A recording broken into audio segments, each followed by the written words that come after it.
Welcome to Sustain This, a podcast where we discuss mindful consumption, personal style, and the quest for living a more intentional life. I'm ALYSSA, a sustainable stylist. And I'm CHRISTINA, a shopaholic turned minimalist-ish. And I'm SIGNE, a color consultant and slow fashion style coach. Together, we will unpack the nuances of what it really means to be a conscious consumer and find more joy in what we have right now. So grab your tea, your coffee, or whatever floats your boat and join us in the conversation. Let's go! Yay! Yay! Welcome back. We've got another really good topic. I say this every time because I think all of our topics are great. We stumbled across a really interesting article on Business of Fashion. It is behind a paywall, but we will still link it in the show notes. And essentially, the title is What's Behind the Slow Fashion Recession? And maybe some of you have been seeing this, especially if you like to shop within the slow fashion space, or if you are kind of just in this world a little bit more. You've likely seen a lot of brands, a lot of slow fashion brands closing and shutting their doors or changing the way they operate. And this Business of Fashion article tackles that. It goes into why some of these brands are, I don't like to use the word failing, but essentially they're closing, they're going bankrupt. So it talks a little bit about the climate and consumer behavior. And we wanted to talk about this because, we're kind of in our own echo chamber, and potentially you are too, where, we're making choices every day. We're talking about slow fashion. We live in this world where we think everything is going great. And yet here we are finding more brands closing, and really the economic climate is not good to these brands either.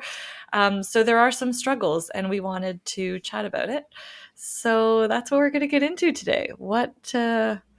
I don't know. It was we all just read the article. What do you both think? I think Mara Hoffman was the big one for me. She was quite successful as a designer. For those of you who don't know, Mara Hoffman I think she had bricks and mortar stores. Her dresses were going viral.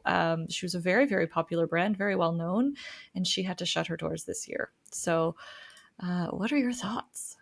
I think en masse, it's like we have this ideal of the way we want to shop and the way we even think we shop. But when push comes to shove, I feel like the majority of people, unless they shop within their values, and like we are, and we're in the, we are in the echo chamber. We are like, we who are, us as this podcast and you who listen, I think a lot of times we see the comments and all that, like everyone is very conscious of what we buy, when we buy, how we buy. But I think the majority of people, like as a whole, feel like they, it sounds great to buy ethical fashion, and like, oh, great, people are getting paid properly, and oh, the supply chain is ethical and humane across the whole thing. But when push comes to shove, I think we're so conditioned to just buy the cheapest thing and the most available thing possible. And, unfortunately, especially now, as in the economic climate that we're in, that's the reality for a lot of people. Like a lot of people don't have the disposable income now to either to wait or to put that extra money and work into purchasing a piece. So, when you have less disposable income, the first things that go are those unnecessary purchases. So, but I think as a whole too, like I think people love the idea of ethical fashion and sustainable fashion, but we don't want to pay for it. Yeah.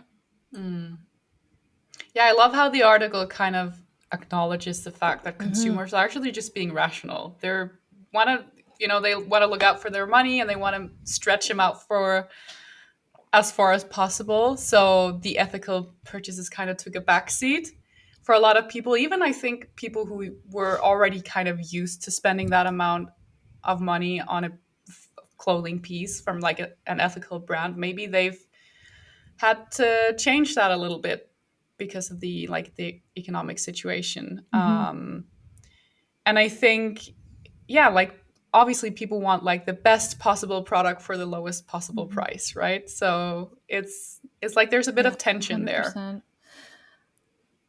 I always thought, I think it's interesting because I thought it was interesting that the article points out how once sustainability became like a hot topic, so many of these brands started flooding the market. And I think that's good, but I also think that's such a reflection of this hyper consumption mentality in the first place, right? It's like, oh, sustainability is trending. I remember there was actually, I think McKinsey did a survey when sustainability just started becoming popular, and it actually, there was data that suggested and proved that the consumer would purchase more if something was labeled as sustainable. So yeah, so like, if I was a brand, emerging or not, wouldn't I jump on that train? Yeah. If my only goal is profit and, financial growth and sustainability. So to me, I just think this is such a reflection of the root of the issue, which of course I'm biased and this has always been my opinion, is that a lot of this stems around the fact that we are still not decoupling consumption from fashion, and that people still think we can shop our way to sustainability, when, like, I don't know if I don't know. I think, like, if production was just slowed down, Zara can stay Zara. Fine, Zara, you do you, but, like, don't come out with 52 collections a year. Come out with, like, I don't know, 12. See what happens. Like, do you know what I mean? Like, I don't think the issue is ever that. I don't think, like, obviously, yes, like, labor, production, all of that stuff needs to slow down and be done in a more responsible and ethical way. But it's the pace. The pace is what's going to set that. You literally cannot expect to come out with 52 collections a year and have, you know what I mean? Yeah, you're right. Like you're more right. Than that now too, right? Every like day. There's new You're drops right. like yeah. every Was it single Shein day. drops 60,000 new styles a week I or think something? Stupid. It's crazy. Yeah. I think we should read the quote from Emily. We had Emily Stockel on the podcast recently, which if you want to listen to that episode, we can link it in the show notes. She's the host of a podcast called the Pre-Loved Podcast, and she's like an expert in when it comes to like labor and ethical fashion, right? It's quite cool that she was like part of this article, I think. So yeah. But she said starting wages and overproduction are at the core of this broken system, and I think that we have to address those things in order to create an environment in which slow fashion businesses can thrive. So just to kind of loop back to what you said, Alyssa, that's like the whole issue is like it's the speed in which we're producing new products. That's the whole speed and volume, the issue here. Speed and volume of cheap products too. Like you have your Temus and your Amazons and your Sheins and all of that, which, like, I think at the core fundamentally to pump junk out into the ether for people to buy, like this thing that you didn't even know you wanted. Oh, you need this little weird gadget that's going to fall apart after one use, or you need these 20 pieces of clothing for $20. Like, the fact that they're putting it out there to turn it over, it necessitates it being cheap. So it's like this constant, like, and it's cycle, you know? Yeah, and it's sad too that now fast fashion just ruining everything. Like now the slow fashion brands can't even coexist next to fast fashion brands because they're ruining the whole, you know? Yeah. I think, again, nothing like bad against like wanting to save money and like wanting to be a rational consumer. I want that for myself too. And I'm definitely not perfect, but I think it's just really sad that we've reached a point now where the two can't like coexist, because like you said, Alyssa, you know, if a fashion brand labels some of their items as sustainably made without even having like real claims for that, or real, you know, still pumping out those 52 collections a year, you can't really call yourself a sustainable fashion brand. But then people will kind of rationalize that purchase, right? Well, at least it was Exactly. a It makes it sustainable purchase. justifiable. And I think that it's you're like I liked how you pointed out in the article too that the article is not blaming and shaming consumers for wanting the lowest price. But I think too what is Mm. often so missed in the mindset in the world of sustainability is that this is a practice that is, I think, rooted in not maybe not poverty, but it's rooted in using what you have. It's rooted in this regenerative culture because you know things are finite, and so I think it's such an oxymoron, or maybe it's no, it's just so ironic that price is a driver towards fast fashion when or it seems like price is like the enemy of Yeah. sustainability when really sustainability is actually Consumption. or the mindset of sustainability is actually the more economical choice. Yeah, but I think it just, a lot of it, I feel like pushes against our inherent nature to Yeah. want, because we have, Yes. we're like hunter gatherers. There's always something to collect and there's other things that are working against us, like trend cycles, like new silhouettes, like new Yeah. colors. So, the root of sustainable fashion and ethical fashion is very, I feel like it almost pushes against our nature in the sense of we want to consume. Like, why is it if we really genuinely could stick to using only what we have, then Yeah. like there would be no need to shop at all, right? But but even they say, like, there's we ethical consumers still want to keep up with trends and things like that. And um I guess my point is, like, there's like a built-in break when it comes to like BRAKE, like, it forces you to slow down because of things like price, because of how long it takes to produce a garment Good point. properly and all this stuff. But I think inherently, Of like, we course. still Of want more course. and more and more. But that's what advertising is. They're using that fact against us almost. Like it says in the article as well that the algorithms on Instagram, for example, they're Right. favoring the bigger brands that can afford to like push out Yeah. advertisement after advertisement and pay influencers for like hauls and unboxing. So constantly Bombarded. we're like bombarded with this with what's the word I'm looking for, like we Messages. um yeah, messages, and just like it's like we want these things when we see, Yeah. like when we're exposed to them all the Yeah. time, they plant this need in us, and that's what they're using in their Yeah, it's a advantage, I scarcity think. trigger, a FOMO trigger, and all of Yeah. that. But the other thing is too, is it's almost like, because ethical brands position themselves in, like, yes, slow down your consumption and buy a couple of pieces a year instead of 20, or and we value quality over profit, or we don't want as great profit margins. It's almost like it's unfortunate to say, but it's like they're set up to fail in the system that we're in. Like, they aren't Yeah, necessarily, you're like, they're not right. playing the That's game. an And that's, excellent you know what point. I mean? Like, even as a slow fashion creator, it's like content, like a shop your closet content. And I love you all for watching and supporting all of us and what we do with that, but it does not do as well as a haul. And we could take Sour the, hole, or yeah, like we yeah. could take the easy route and start doing H&M and Amazon hauls, and like, if views and growth was our only goal, but that's not what we value. And it's like, you're playing, so you're pushing against this game that you have to, like, if you the way it's set up, it's like you have to play that game if you really want to succeed. And Yeah, it's that's like an uphill excellent battle. point.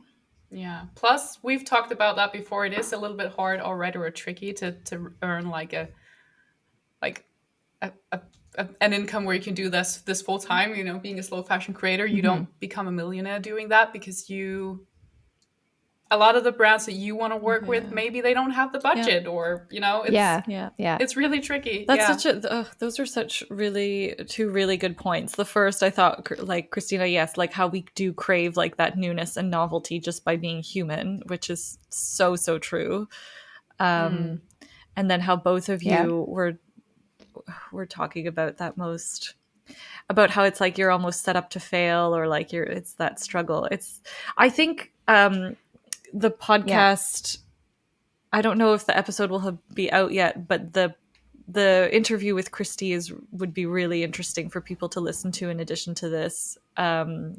Christy, we have her on. She's the CEO of a slow fashion brand, and she comes from a really cool background as a consultant. So I think in her head, she's kind of always had, it's almost like you need that like business brain in conjunction with the creative, or that values based, and you have to marry them both. And I think that is difficult in today's climate for brands. But I was, to be honest, in the article, I was shocked.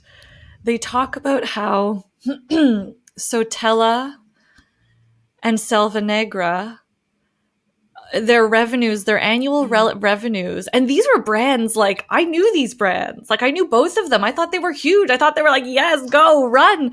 They were, their revenues were $250,000 and $330,000 respectively. That's not to produce clothing. That's not a lot of money. Yeah, and like to have employees and make sure people are being paid properly and like all that stuff. So the overhead is wild, astronomical. And again, it's like if the bottom line in the system that we're in is the most for the cheapest, it's like, how do you win? And I mean, I hate to be like, I feel like sorry, this is like a Debbie Downer, but kind of has to have. That's kind of how it is, right? Like there have to be these convos. Yeah. Yes. Yeah, we need to do like a reality 100%. check. Yeah. But it's it just makes me feel like kind of how I was saying earlier, like we want to consume in this way, but it's a lot harder to actually do. Even because I don't know, I was a teenager during the 2008 recession. That's when like fast fashion really started to come into the mainstream, I feel like. And when we started to see like, oh, I can get a whole new wardrobe for under $100 and I can do that every season. What do you mean? And like we just become so accustomed to getting more for less, and we're acclimated to, I think, that amount of newness and consumption for cheap. So like how I was saying earlier, like ethical brands, I feel like bake in that slow fashion mindset because things are more expensive. So because, if you have $300 to spend, you might only spend that on one garment instead of 50. And it doesn't satisfy that need for newness that we crave, I think. Christina, you talk a lot about like cheap dopamine, like dopamine fixes and stuff like that as well. And I think, I definitely see constant consumption as, cheap dopamine. Yeah. So I think I'm actually listening to a Danish, it's a podcast, like it's a mini series. If there are any Danish people listening, I'll make sure that we have it linked in the show notes. But basically, it's about a woman and her husband and their two kids. They said goodbye to all of like the conventional way of living, working like 40 plus hours a week, and just getting off like the hamster wheel is probably how you could translate it. And I think there's a lot of good like ideas there on what you could fill your life with instead. Yeah, that could give you more like long-term pleasure instead of seeking that quick fix all the time. Yes. Yeah. And I think that's like it's the hard work that. Yeah, it is. Yes, yeah. But it's also what will, make you happier, I think, in the long run. Like really. Yeah. Yeah. So just to give you guys some context, I talk a lot about, yes, it's a term called cheap dopamine versus expensive dopamine. And it's kind of like a bro science term. It's, we all have dopamine. It does that thing which drives motivation and reward seeking. and reward. But nowadays in our modern world, we are pretty much all addicted to cheap sources of dopamine. So low barrier to entry, low threshold.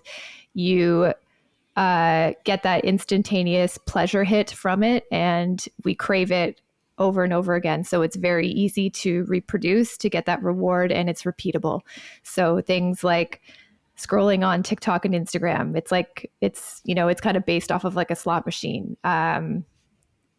Binge watching Netflix, binge eating, impulse buying. So it's all cheap sources of dopamine, which has a low threshold to enter, where you get short-term pleasure, and usually it's an exchange of long-term pain. Like after you've scrolled TikTok for an hour, bed rotting, like do you feel better after that, or do you feel good? So to kind of combat that, you can start seeking out more expensive, quote unquote, sources of dopamine, which are harder to do on the initial, but generally you feel better at the end of it. And it just requires more effort. So getting up and going to the gym, going for a walk, going to create something, learning a new language, reading a physical book, that requires like peace and attention compared to listening to a podcast or an audiobook. Please listen to our podcast, but it's an easier way to consume things. So, but the reward in the long term is generally higher, and you feel better about yourself and you feel less overstimulated. So if you're trying to break that, if we're relating this to consumption and impulse buying, shopping your closet is harder to do than buying that brand new thing because you can't figure out what kind of outfit to come up with, or mending your clothes instead of Or what about go ahead. So I think you're right. It's like a way to reframe how we consume in a more positive light, because it's harder to do. No, I just wanted to say, if people should take like one thing from this article, or like from this conversation even, instead of like it being, oh, it's so depressing, like maybe just do a little reality check or a check-in with yourself and your values. Like, because I think all of us, we tend to forget sometimes in a hectic everyday life, like trying to flee from, or like just have some form of pleasure. I don't know, like just to figure out like what is your real values, and are you like doing what's actually making you happy? Yeah, and like what's actually nourishing you. Like taking a break from work is not, you're not taking a real break if you're going to scroll on your phone. You're just getting more and more stimulated and potentially more and more triggered to want something new. Yeah. You know, so yeah, what's the hard thing that you can do? I was just going to say, like, if you wanted to kind of also keep consumption in the picture, it's all like, would that expensive dopamine also just be like saving and waiting for an item, like waiting 6 months before you buy the thing, and then you buy, or like you save up, so it doesn't just mean like not shopping altogether. You can also apply these. Is that okay? I wasn't sure. Okay.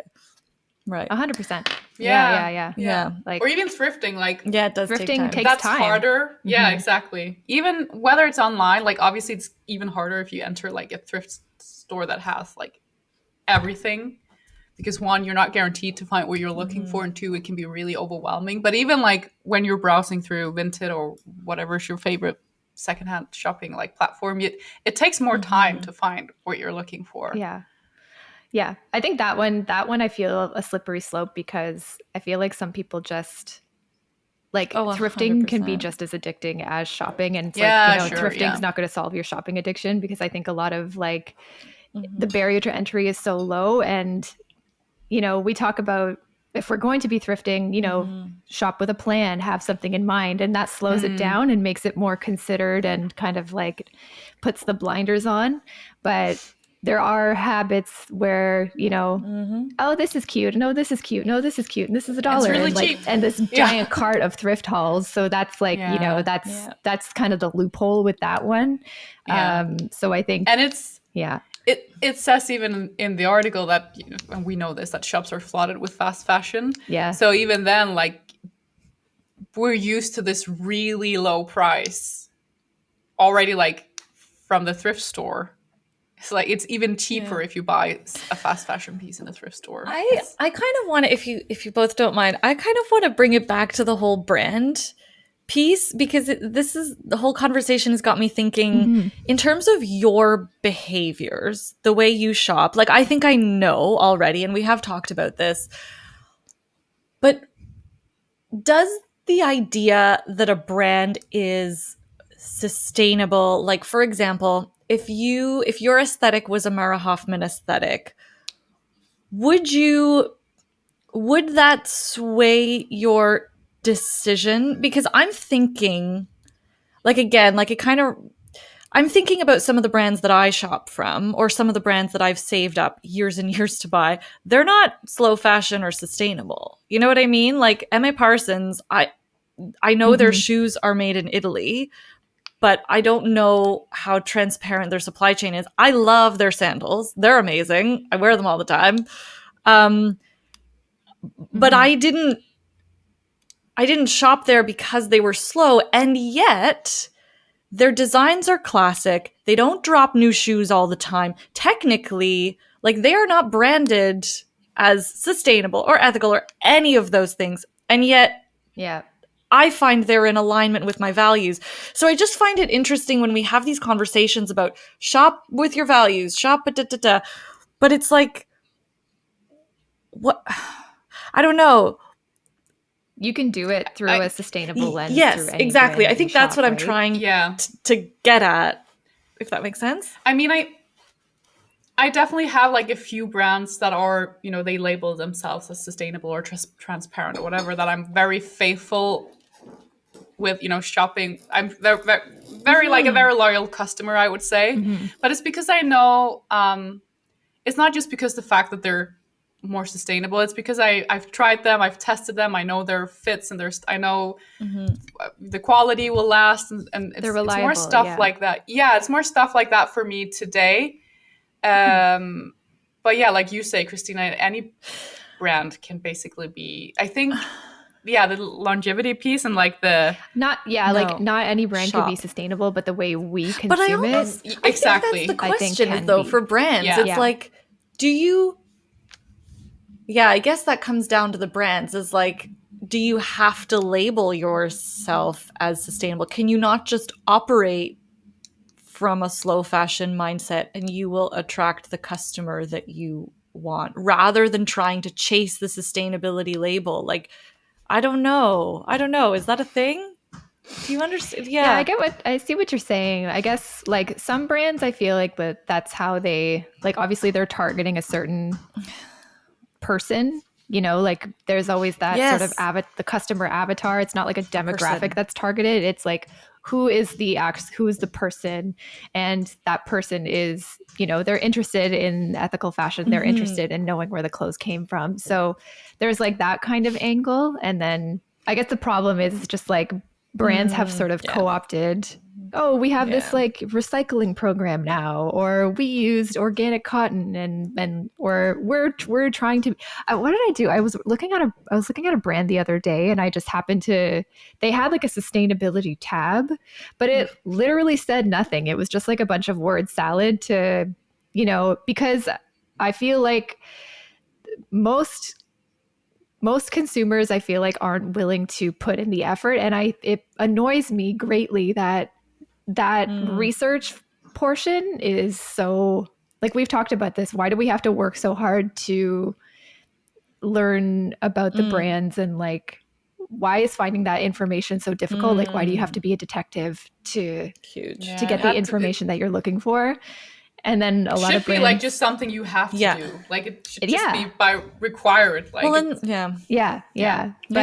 like, so I was just going to say, like, the brand that I was looking at, it's like, they had that tab to like check off a box, but it really said nothing if you're looking at it critically. So it's just, but if I'm a new consumer and I see the word sustainable, and it's like, oh, great, cool, like bonus, you know?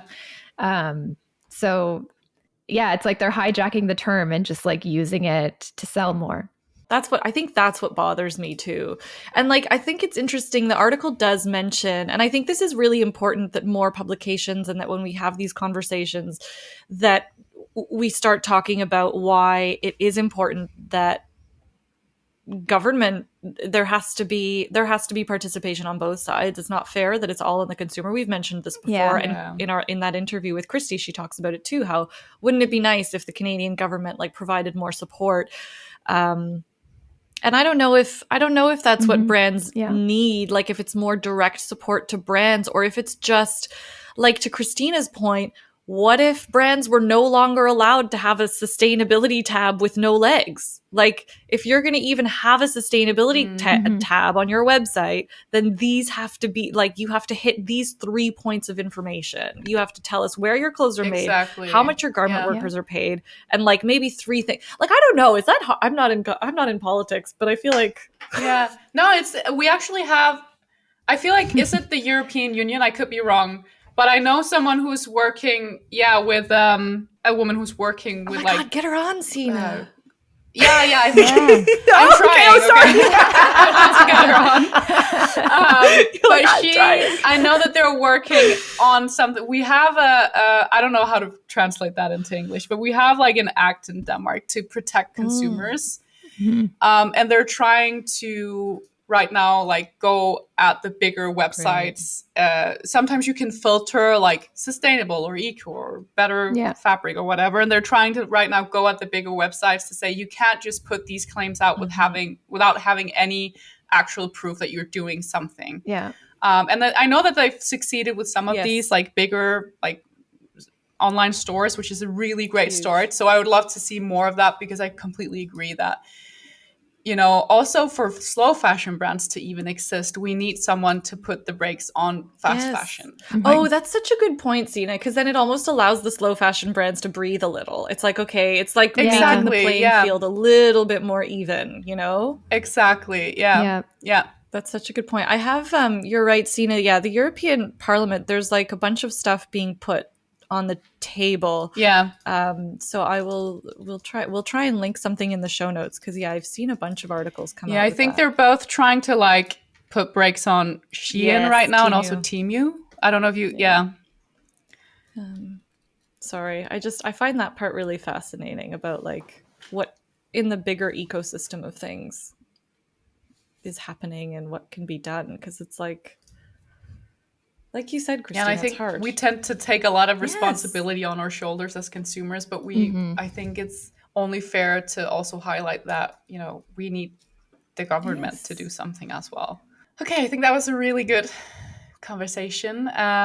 We're gonna, as we said, or as Alyssa said, we're gonna link the article down below, and also just a shout out to Business of Fashion in general, I think, because they make some really great articles. So if you're into fashion, or you're working in the field and you want to like stay updated, I think it's a really great place to source information and stay updated pretty much.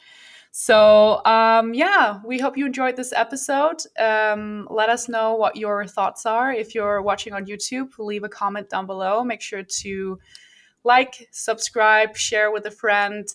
Also, remember, we're now on Patreon, so if you want to get a bit more, or even if you just want to support the podcast, make sure that you check out our new Patreon page as well.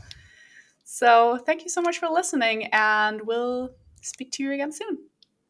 Bye. Thank you so much for joining in our conversation this week. If you're enjoying the show, we'd love it if you subscribe to the podcast on Spotify and Apple, and leave us a rating and review. It's one of the best ways to support the Sustain This podcast at zero cost to you. We're also a community-led podcast, so if you have any questions for us, topic requests, or even guests you want to hear from, please send us a DM on Instagram at sustainthis_podcast. We read all of our comments and look forward to hearing from you. We hope you join us again next Tuesday, where we'll talk about so much more than clothes. Ciao!